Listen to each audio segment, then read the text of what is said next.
Welcome back to DBL. For the longest time, swearing was seen as low class and vulgar, but it might actually be good for you. Studies show cussing may be a sign of intelligence, especially knowing when it's appropriate to swear or not. Studies have also linked profanity with honesty. Swearing also improves your tolerance for pain. Remember that next time you stub your toe. And cussing is also associated with creativity. Finally, profanity could also have an evolutionary benefit. People who hurl bad words instead of punches are more likely to survive.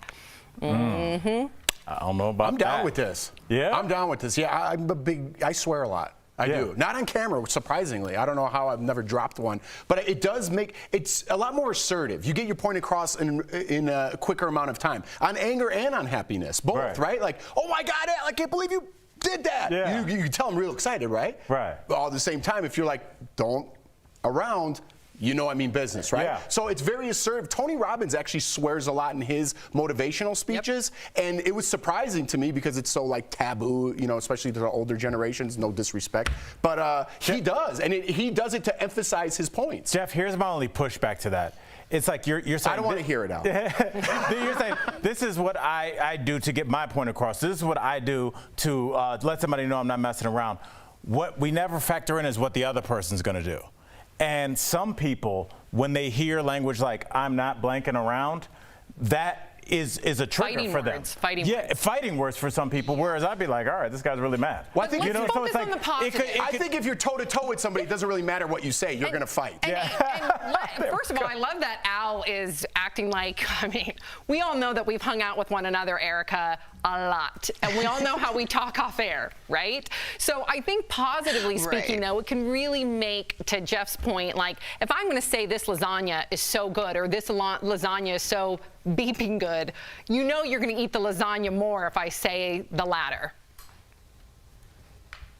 Yeah, I'm probably just going to eat the lasagna regardless. But I do think Al has a really great point. It is about interpersonal communications. My husband and I grew up very differently when it came to swearing. Like in my home, we did not swear. Like that was grounds for like, you know, losing an entire summer of your life. But in my husband's home, it was a little bit more lenient. So when sometimes he'll say something and I'm like, was that really necessary? Like it just feels like aggressive.